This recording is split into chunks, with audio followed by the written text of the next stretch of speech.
कौन बनेगा करोड़पति के लिए पहिला प्रश्न है, 3 अंकी मोठ्यात मोठी संख्या कोणती?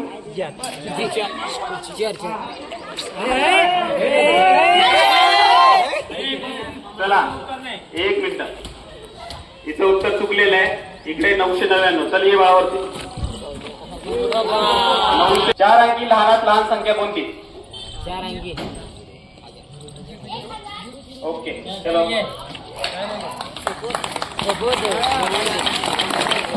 पासून 9 पर्यंतच्या 1 अंकी एकूण संख्या किती? 1 मीटर म्हणजे किती सेंटीमीटर? 1.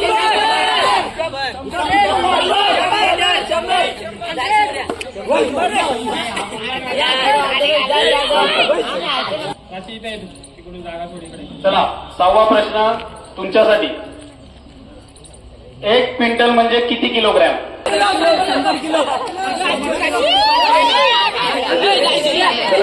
7वा प्रश्न तुमच्यासाठी.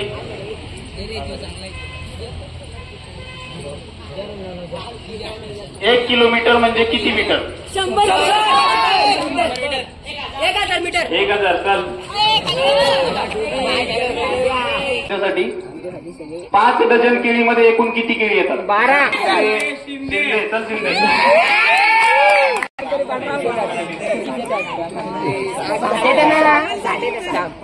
किती? 12 रे. 5 आठवड्यामध्ये किती दिवस असतात? 7. काय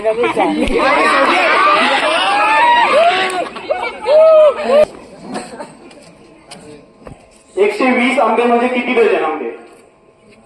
10. दुसरा प्रश्न, दुसऱ्या राऊंडचा दुसरा प्रश्न हॉट सीटकडे जाण्यासाठी. हा तुमच्या समोर एका आठवड्याचे किती तास होतात? एका आठवड्याचे किती तास होतात? चला 168. सव्वा तास बरोबर किती मिनिटे? सव्वा तास. ओके 75. चला बाकीचे चला खाली. एका प्रश्नाचं उत्तर एका जणांना दिले. यांना आता तिघांना एक कॉमन प्रश्न विचारणार आहे आपण.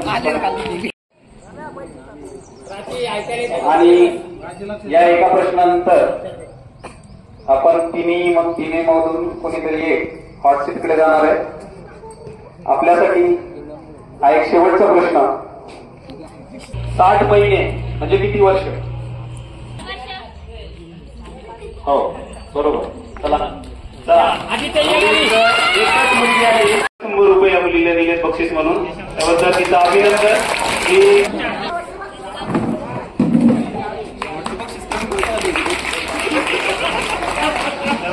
तू आता डबल करोडपती बरोबर आहे की नाही?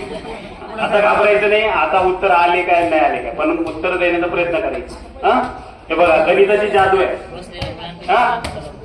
कसे कसे प्रश्न आपण विचारले उलटे सुलटे फिरून, पण तिने एकच टार्गेट ठेवलं. गणित आपल्या बोटावर का होत नाही, मोजून त्या ठिकाणी प्रश्नाचं उत्तर देण्याचा प्रयत्न केला.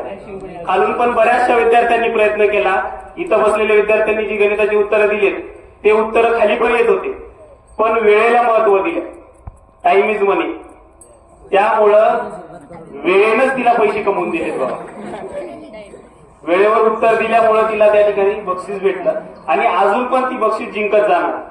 त्यामुळं आता आपण पहिल्या प्रश्नाला सुरुवात करू. मी तुम्हाला त्या ठिकाणी तुला जर हेल्पलाईन घ्यायची असली तर 3 हेल्पलाईन अशा आहेत की आपल्या शाळेमध्ये मॅथ्स टीचर आहेत, Vispute sir, Haware madam, Paygavan sir. यांना त्या प्रश्नाचं उत्तर तू विचारू शकतो आणि ते तुला त्या प्रश्नाचं उत्तर खरं खरं सांगतो. तुला आउट नाही करणार. त्याच्यानंतर तो प्रश्न तिथून तू पुढे जाशील. ती हेल्पलाईन तुला नंतर पुढे घेता येणार नाही. परत जर तुला असं वाटलं की कुठं अजून एखाद्या ठिकाणी अवघड प्रश्न आला, परत हेल्पलाईन घ्यायचे, तर तुझ्याकडे 2 हेल्पलाईन अजून एक्स्ट्रा बाकी असतात. ते म्हणजे तू तुझ्या मैत्रिणीला त्या ठिकाणी तो प्रश्न विचारू शकतो.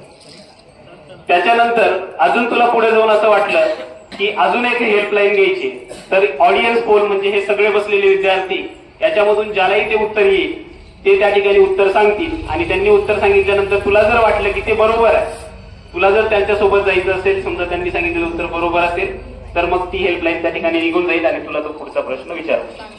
ठीक आहे, तुला लक्षात आलं आता? चला.